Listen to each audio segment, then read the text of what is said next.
On the phone, we have a gentleman who played for the Boston Red Sox back in their heyday in the late 70s, early 80s. I remember him playing for the Red Sox also with the Angels and Orioles. But he also started his career at USC back in, we're not going to say when, he played football there. Fred Lynn, how you doing today, Mr. Lynn? I'm doing great, guys. I see that you grew up in Southern California and you went to USC and you played football there and baseball. How did that come about?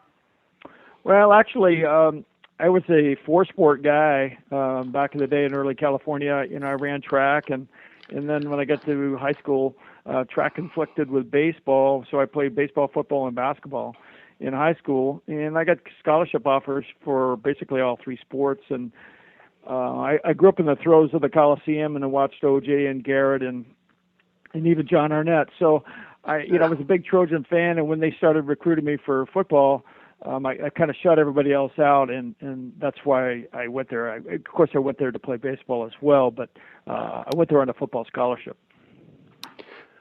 You'd also been drafted in the baseball draft in the third round in 1970 by the Yankees. Was it difficult to pass that up? Not really. It was the second round, by the way. I was going to be a first rounder with either the Dodgers or Baltimore, but my dad set a price where they kind of shied away. We figured if it was going to be six figures, and that was a lot in those days, that would offset a college education. And since I was the first person in my family to go to a university, it was a pretty big deal. So they shied away, and we didn't think I was going to be drafted because we told everybody I was going to go to SC. And the Yankees drafted me anyway. But I will tell you a little bit of a backstory why they did. When I was 16 years old, I played on a semi-pro team, and it was sponsored by the New York Yankees. It was in Pasadena, right next to the Rose Bowl, and that's where we played our home games. And it was called the Pasadena Yankees. And it was a traveling team, played on Sundays. And I was the youngest kid on the team. And so the Yankees knew about me when I was 16 years old. And I played on that team for probably 3 or 4 years. And, of course, they drafted me because they knew me. Even though I told them I was going to go to school, they drafted me anyway. I remember the scout comes to our house, and he just had a little modest little house. And I forget his name. And my dad said, well, my son's going to go to USC. We're the New York Yankees. And he had a little bit of arrogance to him, and we just sent him away. I wasn't going to sign, and I was going to go to SC, and that was that. So it wasn't hard to do. If the Dodgers would have came a call, would you have changed your mind, being that you're from California? If I would have been a first rounder, and they would have come up with some serious dough, and that, I could say six figures in those days was a ton of money, right. And I don't know if they would or they wouldn't, but when SC, like I said, when they came around and I signed my letter of intent, that was before the draft, and so I was going to be a Trojan, and they pretty much knew it. Even the Red Sox, I found out, knew about it, and I saw an old scouting report from the Red Sox. Actually, Frank Malzone was scouting me in high school, unbeknownst to me, and I saw it later on, and he said, this kid is a five-tool kid, but he's going to want a lot of money. He's going to go to SC. So a lot of people knew about it, but I don't know that anybody once they knew that I was going to go to SC. Even the Dodgers, because they had close ties with SC, they probably figured they'd just get me 3 years later. Now, I read somewhere that even though you grew up in Southern California, you were a Giants fan. That's correct. If the Giants had drafted you, would that have influenced you? That would have been interesting. I don't know what I would have done. It would have been the same scenario, I'm sure. They would have had to come up with some dough, and they probably wouldn't do it. It's funny. Growing up in L.A. and watching Tommy Davis, Willie Davis, Koufax and Drysdale, and that group of guys versus Mays and Marshall and Perry and that group up in San Francisco, I just kind of I like the way the Giants play. Of course, I love Mays, so that just kind of drew me to them. And the Dodgers were all pitching. They win a lot of games, 1-0, and I was a pitcher, so I kind of identified with Koufax being a lefty. But other than that, it was more fun to watch the Giants than it was the Dodgers. When you kind of like watching the Cubs and the White Sox back in the day. There was nothing good about the Sox back then in the 60s. The Cubs had some great players, just no pitching. Listen, yeah, I'm a Chicago guy. I was born there, and I have a lot of relatives there still. And my dad, we moved out of there like in the early 50s, but I'm still a North Sider. And it was when I did play in the National League for a brief time and got to play at Wrigley. That was a lot of fun for me. Did you realize that USC was going to let you play football and baseball, or did you think they're going to make you pick a sport? No, they being a private institution, they were getting 2 for 1. They were getting one guy playing 2 sports, so they save a scholarship. So they encouraged it. Actually, they unlike some other schools, UCLA was foremost in this. Tommy Prothro was the head football coach at UCLA, and I was being recruited there. And Dick Vermeil was recruiting me. I'm sure you know who Dick is. Yeah. And so we went to a UCLA basketball game, and that's when they had Alcindor, Kareem Abdul-Jabbar, and they always took the recruits there because that's when they were just annihilating everybody. And Dick Vermeil was talking to Prothro, and I'm there with my dad, and he says, "Yeah, Freddie's quite a baseball player." And then Prothro turns and he looks at me and says, "Well, we don't really like football players to play baseball." I just looked at my dad, and Vermeil's face just sunk. Yeah. And that was it. So let's scratch them off.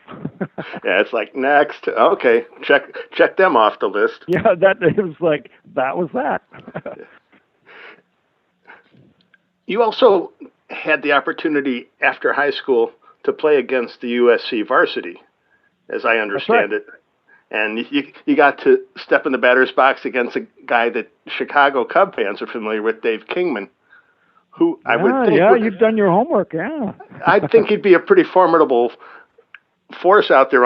You put him on that mound, and his strides probably gets halfway to home plate before he releases the ball. Well, Dave, he pitched a little bit at USC, and in fact, he pitched for the Giants for a little bit, if you remember. And he was about 6'6", and I remember facing him, and I'd never seen anybody throw that hard before. It was kind of an all-star team of high school guys and guys that were going to different colleges, and I was going to go to SC, and SC was kind of tuning up to go to Omaha for the College World Series, and so Dave's on, and he didn't look at you, and he kind of tucked his head down, and then his arm was coming to the plate. Then he looked up at the last second and said, "Holy moly!" And he's just throwing as hard as you can imagine. It looked to me like Nolan Ryan, and he walked me on 4 pitches, and after the game, Rod came up to me and says, Tiger, I love the way you hung in there against Dave. And I'm thinking, I wasn't going to swing. I was just going to hoping for a walk and got it. As long as you didn't get hit by a pitch, it would have been a successful at bat, right? Yeah, that's right. Yeah, he was just throwing smoke. I said, "Wow, is this what it's like going to be facing college guys?" What was your favorite position to play with the Trojans? Well, when I was for football, I was a wide receiver and defensive back, and I ran back punts and kicks. Lynn Swan and I were teammates, and we did both of those things. And I kind of backed him up as a flanker, and then I played starting corner on defense. But I really loved. I think if I would have continued on playing football at Southern Cal, I would have moved over to free safety, and it'd been just like playing center field. I was a pretty good ball hawk, and I had pretty good speed, and I had a pretty good nose for the ball, and that would have been a really good position for me. But I really loved returning kicks. That's really fun. Open field, you don't have to worry about going to the line and all that kind of stuff, and I enjoyed that a lot. And then as far as baseball was concerned, I enjoyed pitching. I pitched for quite a while when I was at SC, but I was hitting so much that Rod just said that's enough pitching. When did you decide to just dedicate your college career strictly to baseball? Well, baseball, at SC for me, I was very fortunate to come in to the university when I did. Freshmen were just allowed to play varsity, which was the year before, so that was really cool for me as a freshman. I played a couple of JV games, and then I went right to the varsity, and I played really well early for Rod and the team, and we had a really good team. I think we won 53-11 or something like that. Anyway, we won the College World Series, and I was on the all-tournament team And then after that season was over, I was picked to play on the Pan Am team, represented the U.S. in the Pan Am Games, which was going to be held in Cali, Colombia. And so I spent the summer barnstorming the Eastern Seaboard with the team, and then we went down to Cali and played really well. Played against Cuba in a gold medal game and lost 4-3, so we won the silver medal. And then my next 2 years at SC, was All-American both years. We won College World Series both years, so all 3 years that I was there, we won.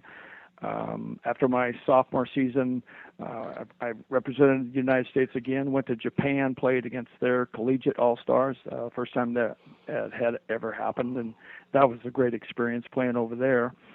And then my junior year, like I said, we won again, and then played on the United States team again, and the Japanese All-Stars came over to the United States and played our All-Stars at Dodger Stadium, Angel Stadium, and again, that was a great experience for me. So I really had a full college experience at USC, winning 3 national titles, playing international baseball. I got to do a ton of things that a lot of guys hadn't done. And those things that I did early on, that's kind of why I quit playing football, because kind of the handwriting was on the wall that I had better things going on for me in baseball. When did you have time to study? Pardon me? When did you have time to study? Oh, well, this was all during the summer. School's out. We didn't travel much during the session, although my first year was kind of crowded because playing 2 sports and then being at a big university. I came from a decent-sized school, but it was different. It's that first year when it's being away from home and trying to get everything all organized as an 18-year-old. That was tough. But I was a good student coming out of high school. In fact, I got scholarship offers to Stanford and even Harvard. So, I did okay in the classroom. Okay. So did you have to walk into John McKay's office and say, "Coach, I'm a baseball player, not a football player anymore"? Well, there wasn't. We didn't call him John McKay. We called him God. So yeah. After that first summer that I spent playing, for the Pan Am team, I had to go back and play spring football. It was coming up, and Dave Levy called me up and he said, "You're ready to play football?" And I said, "Well, I got a decision to make," and him and Han, and so I had to go into God's office and tell him that I was not going to play any more football, and looked like baseball was going to go, and that was daunting. I was 19, and I love football. It was a hard decision for me to make. I knew it was a smart move, but I was agonizing over it, and then going into his office, and he's just sitting there smoking a cigar, and it's all dark. It's like The Godfather, and he just said to me, he says, "I think you're making a mistake," and that was it. Then he went on to Tampa Bay, and of course I had my career, and I'll fast forward to 1994, I think it was, and the University of Southern California had its first Hall of Fame induction. So Coach McKay and Coach Dato, my football and baseball coaches, were being inducted, and I was the first inductee for baseball. So it was a big old deal, and so I'm getting into just coming out of the Beverly Hilton Wilshire Hotel, and going into the limo, and I open the door, and God's in the back seat, and I haven't seen him in 30 years, and he looks at me and goes, "Well, guess it wasn't a bad decision after all." So the first time I saw him in 30 years, he still remembered. Funny. So God forgave me. I was very happy.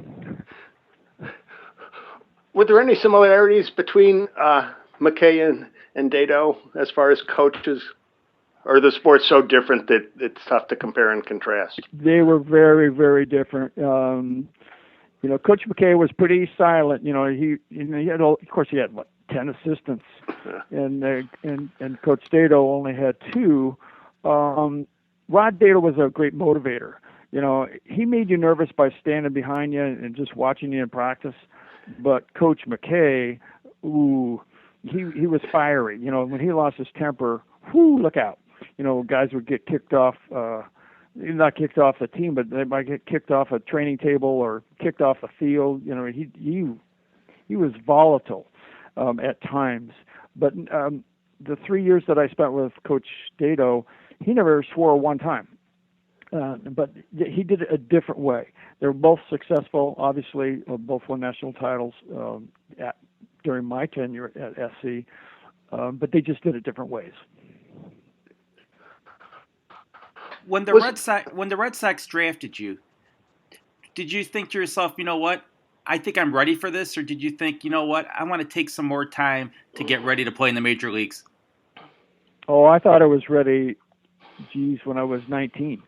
You had to wait till you were 21 to be draft eligible, and like I said, I had a lot of things that I did early on in my career at SC, 18, 19 years old. Playing international baseball, and I played against the best amateurs in the country and other countries, and I was as good as anybody that I saw. So I kind of felt that I was ready then.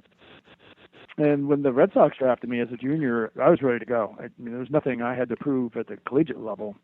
And I talked to Coach Dado about it. He said that it's a good organization, and he wanted me to. Of course, he'd love for me to stay, but he thought it was a good move for me to sign as well and get going. And I was 21, and I was, let's go to the big leagues right now.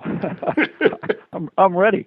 I was pretty confident. I never said that to anybody, but that's the way I felt inside. That I was ready, and I always played with older guys, and that was not a problem. If you throw the ball over the plate, I don't care who you are, I can hit it. So that's kind of what I felt like, and it didn't take. I got to the big leagues when I was 22, so it didn't take long, but I would have preferred to get gone right from, like Dave Winfield, right from college to the big leagues, but I guess I needed some seasoning according to the Sox. All right. Were you looking for the Dodgers to take you? Yes, I had a great relationship with the Dodgers. They were very tight. The O'Malleys and Campanis with Rod Dado at USC and Lasorda, they were all pals. And they were actually going to draft me. And Gail Henley was the scout that was looking at me with the Dodgers. And I know he wanted to take me in the first round. And the club said, maybe I forget who they were going to draft. Somebody else. I forget who it was. Ted Farr. They thought that they could get me in the second round. And so I guess the Red Sox and the Dodgers were like boom, boom. And the Sox picked right before the Red Sox, and the Red Sox got me before the Dodgers get me in the second round. And they weren't very happy. The Dodgers weren't. Neither my scout Gail Hanley he was really not happy about it. But that's the way it worked out. And I could have been a Dodger. There's no question. I could have played center for those guys. But you don't, when you're 21 years old, you go where they assign you, basically, and that's what happened. And Fenway's a little more hitter-friendly than Dodger Stadium, I would think. Well, Fenway, I've seen it on TV, but until you walk on that field, you really can't appreciate the shapes and the size, the angles, and all those things about Fenway. It doesn't really come across on TV unless you're really on the field. And coming out of the first base dugout, the wall looked like it was right in front of you in left field. And I played a wall at our field at USC. The right field wall was like that. It was chain link and wood, not tin and cement, but it was about 30 feet tall. So I was used to playing balls off of that. So that was not an issue. But you had to learn. There was a lot of things to learn. There was tons of angles out there and wind currents and things. And Dodger Stadium was pretty benign. It was like most of the stadiums in the National League. They're symmetrical, and there was nothing really unique about it, other than the fact that when you slid in the infield, they used to have crushed brick, and it would tear your leg apart in Dodger Stadium. That was fairly unique.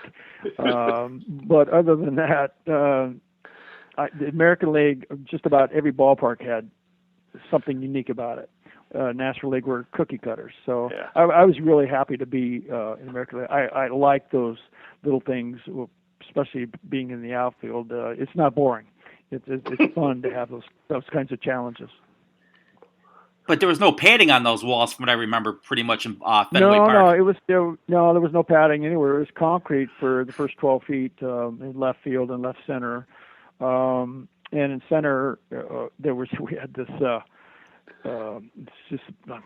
we call it a big old steel door where they used to keep equipment under the center field bleachers, and that thing was made out of iron. And then they had a ladder that came down. That was in the field of play, and gosh, there was all kinds of stuff that you had to, worry about running it. But when I was in college, nothing was padded. Everything was cinder block walls. So I hit a number of walls in college that were not padded. So I had football mentality playing center field. So those things, they really didn't bother me too much. Did you get more concussions playing football or baseball? Well, I got knocked out 3 times in football. I never got knocked out in baseball. My own middle linebacker, this guy named Anthony, he was about 6'2" and about 255, and I was a $170 then. And every time I'd fill on a sweep, and he'd come from the inside, and he hit me in the side of the head twice and knocked me out. I said, damn, hit that guy, not me. I got knocked out. I got dinged pretty good in football, but my dad said I had a hard head, so I guess it didn't bother me too much. Besides, in those days, they only called concussions. If you knew who you are and what quarter it was and what the score was, you went back in. Right. If you're able to stand upright and put one foot in front of the other, you were good to go. Yeah. I remember one time I was looking out the ear hole of my helmet. Get spun around. It's like a periscope. I was like, hey, look at that. You didn't last long in the minor leagues. What was your minor league experience like? I didn't like it very much. I didn't sign until mid-July of '73, so I went to AA, which was Bristol, Connecticut, home of ESPN now. And really nice little field to play there. Team was terrible. And I was there about, maybe a month and a half. And then Jimmy and I got called up to Pawtucket for the AAA playoffs. And we actually won the AAA World Series that year in '73. And so it didn't last too long, although it's like I said, last place team, bus rides, oy. I didn't have that at SC, so I didn't care for that much. And so they start the next year at AAA, and I thought, well, this team probably flies a lot more. No, wrong. We were frugal, let's put it that way. Yeah. We'd have 15, 16, 17-hour bus rides in AAA. And it's like, oh, this is not what I signed up for. I was not liking it at all. So I don't know what I learned in the minors. I think just how to play every day and how to try to sleep on a bus. But other than that, I don't learn much. You speak of Jimmy. You're talking about Jim Rice. Could you tell from the first time you played on the same team with him, hey, this guy's pretty good too? Well, Jimmy, we met in AA, and he'd signed out of high school. And God, he was a big guy, obviously. He's huge arms, and you could see he had power. When he hit the ball, it had a different sound to it. And I'd never seen anybody as strong as Jimmy before. And this was days before guys lifted weights. He was just naturally strong. But he had some issues in the outfield. He wasn't. Let's see, how should I say it? He wore a helmet out there. Remember we had the helmets with no flaps and it looked kind of cool. Right. Well, he wore that out there, and after I watched him for a while, I said, "Oh, I can see why you wear that." But he really improved when he got to the big leagues as far as his outfield play. But yeah, he was strong, and he was tearing the cover off it even in AA, and he did the same thing in AAA. He just overpowered guys. He'd pitch them inside, and if they jammed him, it didn't matter. He'd still get it in the outfield. Or if they made a mistake, he'd hit it 9 miles. So yeah, he was the strongest guy that I'd ever seen. When you got called up at the end of the '74 season and batted .419 in 51 plate appearances, did you say to yourself, I told you I was ready? Yeah, see? Yeah. it was interesting when I got called up, because Jimmy got called up a couple weeks before me, and he didn't play much either. And then I got there, and I sat on the bench for like 2 weeks, and the team just was struggling. God, no one was hitting at all. Finally, DJ Darryl Johnson threw me in there, and I hit right away. And I was exciting. Gosh, I just had this rush of adrenaline at the end of the year, and I felt good. I was strong, and it kind of stuck out like a sore thumb, because no one else was doing anything, and I wasn't surprised, to be honest with you. It didn't surprise. It's just baseball. It's just at a different venue, and gosh, I said, geez, the lights are better, the balls are better, the field's better. Everything was better than in the minor leagues. So it didn't, guys threw more strikes. So I like that a lot. And so I felt pretty good about going into the 75 season. I mean, you had you in the outfield and center. You had Jim Rice and a young Dwight Evans also. I mean, they had to be one of the top outfields of that era of all time. I mean, you think of 22, 23, 24-year-olds. Yeah, I agree. We didn't really know how good we were until years later. And I told Jimmy this, and I told Dwight too. I said, I'd take the three of us against any outfield ever. In any era, the things that we could do. All of us hit over 300 homers in an era with big ballparks and tough pitching, and we all could throw. We all could hit for power average. We could throw runners out. We all played well defensively, and we played great as a unit. You played in an era where the parks were a lot bigger, and the pitchers, I mean, basically didn't have the advantages that they have today. Well, you know what? And plus, especially in the 70s, a lot of guys, especially in the American League, because the ballparks were huge. You look at Old Comiskey was 440 to center before they moved that fence in. It was like 400 in the alleys. And there were a lot of parks like that. Detroit was 440 to center. Yeah, there was all kinds of things like this. There was lots of room. So pitchers, they actually wanted you to hit the ball. They didn't want to strike you out like today. So a lot of guys threw sinkers and sliders. And when you throw sinkers, that means a lot of guys can doctor the ball up, because now, like Gaylord, the ball's going down anywhere. Well, so let's just make it go down a little faster. Either maybe a wet substance on the ball, or maybe you're going to your carpentry tool set and the sandpaper, nail file, that kind of stuff. The balls are always being cut. And doing all kinds of movement. Today, not so much, because everybody's about throwing out 100 miles an hour. That's why everybody's blowing out. So it's a big difference. They want you to hit the ball, fat part of the park, and just throw the ball so it sinks. And it was harder to hit home runs. Well, and the nice thing about the American League was it was predominantly real grass. Kansas City had the artificial turf, but that was about it. Whereas in the National League, especially in all those cookie cutter stadiums, you're playing on concrete. Yeah, that's right. Well, that's hard on your body. There's no question about it. But it's great if you're a hitter. The balls, if you ever were on those fields, golly, I don't know what was underneath them. It felt like concrete. But the ball just shot through the infield. I mean, if you didn't hit it right at the infield, it was through. Whew. And plus, in the summertime, the heat comes off that stuff. And it's like a launching pad. The balls just shoot out of those parks. Wow, I couldn't believe it. Pittsburgh, Cincinnati, you get that hot air coming off that turf, and the ball it just carried. So that cuts both ways. Yeah, it's detrimental to the guy's health, but as a hitter, it was a big boom. Who came up with the nickname the Gold Dust Twins for you and Jim Rice? Yeah, that's a good question. I forget which paper started that thing, and they were trying to create some kind of name for us. And some fan did. I don't know who. Nobody's ever claimed it, as far as I know. But yeah, it just kind of stuck. Somewhere during that first year, somebody coined that phrase, and we've been that way ever since. In fact, every time I see Jimmy, he goes, "Hey, twin, how you doing?" Is it possible to describe that 1975 season when you were the Rookie of the Year and the most valuable player, an accomplishment that's basically unheard of?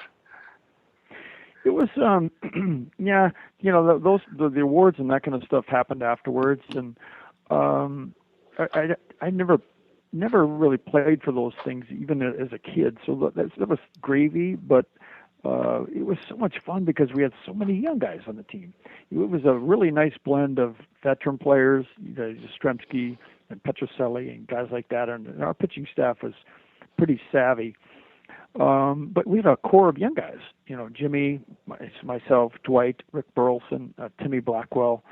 There was a number, even Cecil Cooper was just a couple-year guy, and Pudge was only like 25 or 26. So we had a whole bunch of guys that were pretty young. So it wasn't just one guy being a rookie. There was a whole bunch of us. And so we could all hang out and experience the season together. And that's kind of what I did at SC. So it was really just fun. And being in the hunt just about the whole year for the pennant, that's what I play for. You play to win. And, boy, it was just – and the crowds were great. And it was just a fun time. It really was. Again, you made those World Series, but you just couldn't get over that hump. How hard was it on you guys? Well, it was brutal on me. I'm sure it was tough on the town that I'd never lost a championship game before. In my days at USC, even though I told you we won the AAA World Series, I'd never lost any kind of game like that. So that was the first for me, and I really had never experienced losing a big game. So, boy, I didn't even know how to react. I remember just sitting right in front of my locker, and the season's over, and it's done. And I just like, ooh. But then there's a silver lining here. We had such a young team. I figured, well, we'll come back and we'll get them next time. It just didn't happen. Just in those days there was no wild card team, and I think probably my time in for the Red Sox, we probably averaged like 95 wins, and we only got to the playoff one time. So it was tough sledding. Baltimore was always tough in those days, and the Yankees were tough. It was just the beast of the East is what they call it, and it was brutal. You could win a lot of games and not get to the playoffs, which happened to us. Game 6 of that 75 series, when Fisk hit the game-winning home run, you had a pretty good view of it from the on-deck circle? Yeah.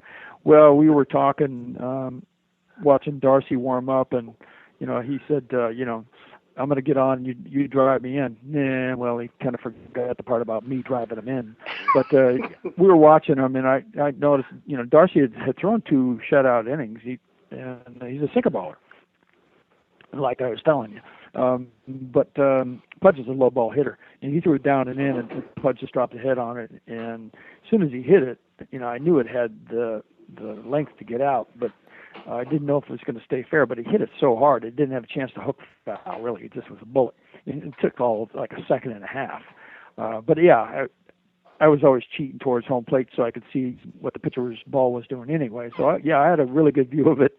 And, I had a pretty good vertical leap on that one. The following season, when Don Zimmer replaced Darrell Johnson, what was that like for you guys? Well, Zimmer was our third base coach, and just basically one of the guys. And what happens when a coach takes over as manager, then he becomes a different person. You can't just hang with the guys like he did as a coach. He used to play cards with us, and we used to try to take his money all the time as our third base coach. But now he's a manager, and you don't talk to him the same way. He's a different guy, and he's got different pressures. And now he's starting to listen to talk shows, and things are getting to him that he never used to happen to him when he was our third base coach. So I like him a lot, but that was a tough time to be a manager in Beantown. When the team had never won and the expectations were high, and he took everything personally. And I love the guy, but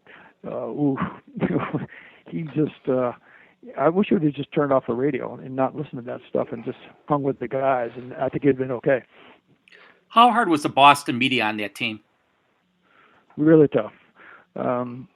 If the club itself didn't like you, then that would permeate into the press. So they kind of dictated. They didn't dictate, but they had a say in what was being written. I think back in those days, and gosh, I don't know how many beat writers we had from different newspapers in New England, but there was a bunch. And I know every Yankee game that we played, or Yankee series, there were probably 50 reporters in there just for regular season games. So it was intense. The only game in town. Everybody in New England back in those days was either watching the game or on the right side. You didn't have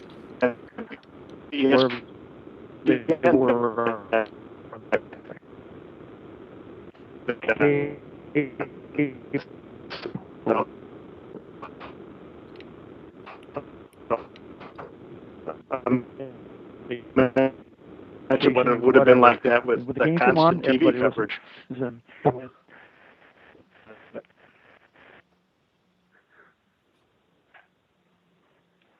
Virginia. Are we all there? Hello. Hello? Yeah, Elliott? Fred? Yeah, got you now. Okay. Yeah, you guys are cutting out. Yeah, it's doing the same thing again. That super glue's not as good as David thought it was. No, the super glue's coming apart. Yeah, that. You guys should talk to the GM. Say, hey, we need more money to the budget here. Exactly. Right. The budget's getting shaky here. And we need the big roll of duct tape, not the small one. Now we're good. They got it. But yeah, like you said, that media was absolutely brutal. But again, I mean, you had a lot of personalities on that team with Jim Rice, with Carl Yastrzemski, Carlton Fisk there, Luis Tiant. Yeah, Bill Lee. Yeah, Bill was, we had an experienced bunch of guys, and they were pretty savvy with the media, and Bill loved to play the media. Well, Bill's an SC guy too, very, very intelligent, and he loved sparring with the media. He actually had some good friends with the media too, but I think he received the well. He just loved playing with them. I mean, that's what he was. I remember, I forget what it was. He said before he pitches, he puts marijuana on his cornflakes, or he did some crazy thing. But he was always saying crazy stuff just to get a reaction, and he could do it. Yeah, well, he got the nickname Spaceman, and I think it was probably. But the problem was Billy is really, really intelligent, and he's fairly political, and so it was a very political time. In Beantown, there was busing issue was a big deal back then, and there's all kinds of stuff going on, and he used to spar with the mayor. Well, like you say, we have a lot of different personalities, so it was always fun to come to the clubhouse. You had to be relieved though when you went to the Angels, thinking, okay, I'm going back home here. I'm going to play for a guy who was a Cowboy star, him and his wife, with Gene Autry. And well, actually, the Cowboy was he was a great owner. I played in an era where players and owners oftentimes didn't get along very often. It was pretty contentious. Where there was either a strike or a lockout, or there's all kinds of things going on. We were fighting for every little thing that we could get to because they had us. They had us back in those days, and we were fighting as a union. So to come out and play for Mr. Autry was a real treat. He was really a gentleman and a nice guy, and he'd come in and tell stories, and he was just a great owner. He really was. We really wanted to win for that guy. He was very special, very special.